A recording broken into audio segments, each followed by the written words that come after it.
Okay, Croatia were playing Brazil in the first quarter-final at this year's 2022 FIFA World Cup. And what is it with this Croatia side, extra time and penalties? Because they've done it for the second game in a row. How many more times can they do this? Can they do this in the semi-final and the final? If they get that far, the third, fourth place playoff, should they not make it, to the final? How many? They do this all the time. I can't remember the last time Croatia won a knockout game in 90 minutes. Brazil,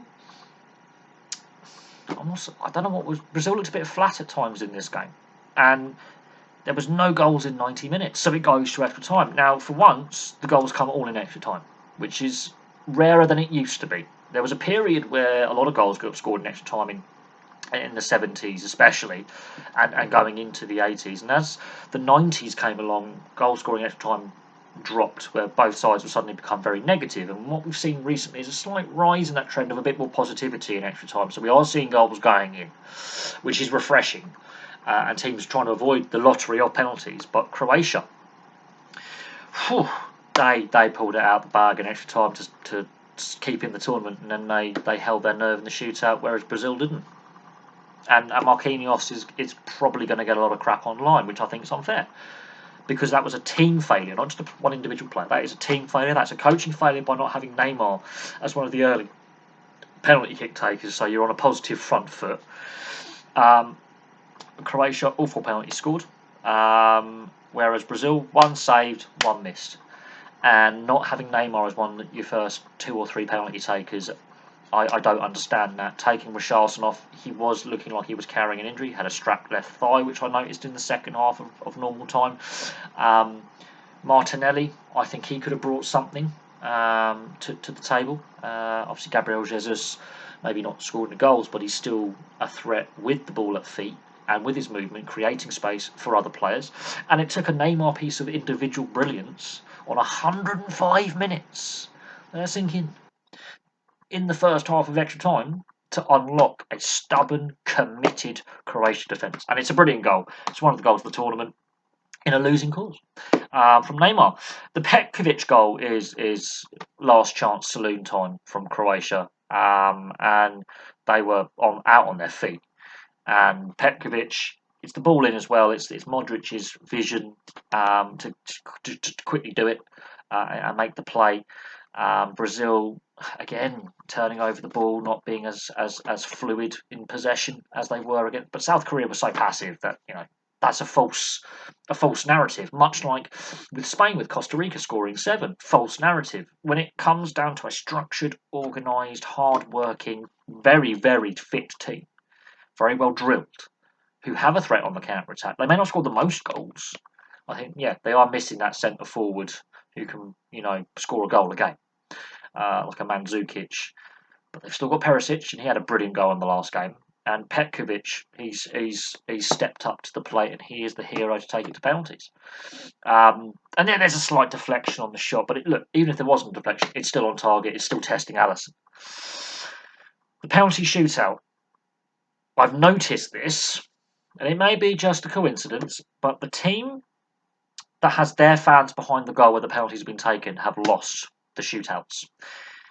I noticed it with the Japan-Croatia shootout. I noticed it with the Spain-Morocco shootout.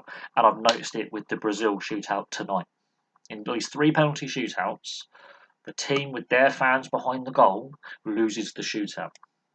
Now, the 4 Croatian penalties are brilliant. The first penalty by Brazil, that is a fantastic save by Lavakovic, and he's had a fantastic game. Lavakovic is still on his head because there was a lot of chances created. The other 2 Brazilian penalties, fantastic. Marquinhos, I feel sorry for him. I have sympathy. But knowing what happened last year at the Euros on social media to the England team, and knowing what's happened to other teams and players after a penalty shootout loss, I have a lot of sympathy for the abuse that Marquinhos is going to be facing from Brazil fans, actually, because Brazil, after 2014, they got very, very critical of their setup, and a lot of players got heavily criticised, and some players have never played for the national side ever again, and have retired from international football because of that. With Brazil, not having Neymar in the first couple of penalty takers is a bit of a surprise, but again, as I said, I felt Brazil looked better without Neymar in the side when he was out injured in those two group games. They looked a little bit more comfortable and fluid, like Portugal without Ronaldo. There is something about Neymar, and he's had a decent game, not his best game, and the goal is brilliant, but flashes. There's not enough consistency up there, and Croatia have been very disciplined, very physical, and they've shut down the space and the passing options. And yeah, there was a bit of a rearguard action at times, but Croatia weren't wholly negative. But they've done what Morocco did against Spain, and they've decided defence is our priority, counter attack and goals is secondary. We've got to keep the ball out of the net or reduce their opportunities before we can. They've done for a counter attack option. Now, can they do that in the semi-final? Go to another extra time penalty shootout? I don't know if they can. Modric, the fact he played 120 minutes, he's going to be key for them. He really Perisic as well, the two experienced leaders in that team. But Lavakovic, the goalkeeper's had another outstanding game. His stock's only going up. Lovren's been brilliant at the back again. He's an experienced player, but this is an ageing side in key positions, and they don't have a superstar centre forward. That's one of their problems. Is they don't have that. Where the goal is, it's scoring by committee with Croatia, and it's a low-scoring Croatia side, not the Croatia sides of old. This Brazil side, yeah, they've got goals in them, but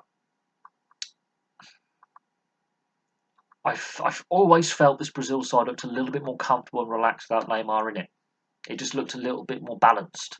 And unfortunately, players like Gabriel Jesus have been injured, and that then impacts how you can then set up the team balance-wise going forward. And it wasn't their best performance tonight, and they had to actually play. They had to actually think rather than just what South Korea were too open and they had just allowed them like a sieve.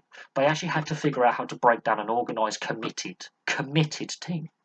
And Croatia stuck to their guns. Croatia's fitness levels are ridiculous, by the way. Absolutely ridiculous. That's two penalty shootout and 120-minute games back to back with a very short turnaround. That is ridiculous to do that consistently.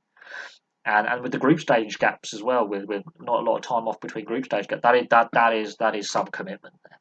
So, how much is that taken out of Croatia? At what cost has this win come from Croatia? Let's just say, how tired are they going to be, and can they then raise the energy levels for a semi-final? So there we go. Brazil are out. So yet another big team is not winning the World Cup. We could see, hypothetically, we could see either Croatia or Holland, first-time winners, actually winning the tournament. Now, that would be something if either Croatia or Holland could do it and a new name goes on the trophy. Obviously, Holland play Argentina next, so that's a big game, So we should see what happens. Anyway, thank you very much for watching. Place your thoughts in the comment section below, and I'll have, obviously, the review of the Holland-Argentina game when that concludes later on this evening. Thank you very much from me, and I'll have some more content for you very, very soon.